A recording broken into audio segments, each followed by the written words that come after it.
yen obi aye kodwuma de ye nante kakra wo bia fra nkosua ye nto ma ye nkokokora menye nipa ba beto akoma akodi manyam sika sade a wo kani nyina ye nkosua ne nkokɔ no ɛna wo kwa konye sika de afiri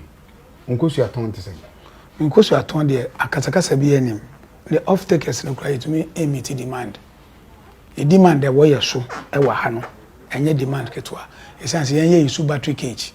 nti yen nkosua na kasakora no entofom akokɔ no so nyina fom nti ofaduane ni nsuo pɛ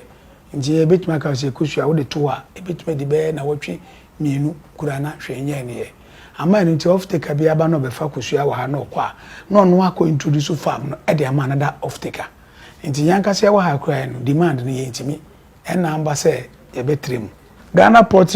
Project, that is GPP oni one Ghana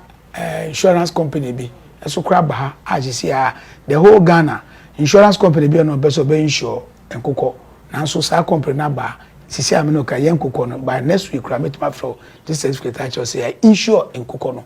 e ba no say yare ye kese e ta twam bebere bed fruit ana say kuro no ana say bibi touch ma on beso yasene akokɔ a waje insurance owu a yini busu ni kwere man data yehwe wadwuma efo a ukura omdodo yese a Ransboot company nankasa adwuma fo aye krom nankasa aye be 60 no ye wo no meaye okɔ Ransboot company nankasa aye ton fertilizer aye planting for food eni amana almost about 20 workers ene wo ho oba farms so aye do ebro no so a operators ekopem omo managers ni ade ho so benya be 10 ena wo ba eye farms poultry farmers so a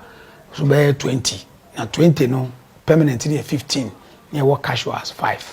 casuals 5 the mean fa casuals say ebedum rebi ni transfer nkokɔ say fa casuals ebi wo ho a yeyi kusua ewia ye tafa casuals eno no manya ne permanent because efiti ensa wo ma akopem kota adwuma kase bi ani kwanso apart from Ransboot nti ya ne such a way say eye ma ane mayo e wo fie eni bibia ye no ye person be fie akonkran akopa adwuma wo ho ede ohaw azankoto aban no so wo ho nti ho no ya ne casuals a obawo ye no ye de ama emanko a ye ma adwuma nti no unya wura ha nko a bibia wo adwuma wo ha ma aprapra wo ho kosuayi wo ho ye ma feed wo ho sane ma we nyina ye de ato wo pisa fan for jingle via CPC ye hu di ye som sompa ehwebe na ohwe wadwuma efo yi eya hoto so ma o se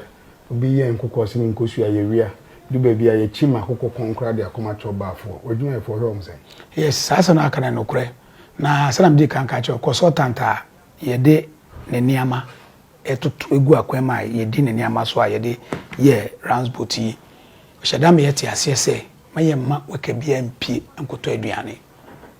enti ha weka bia ba anopa no remu pe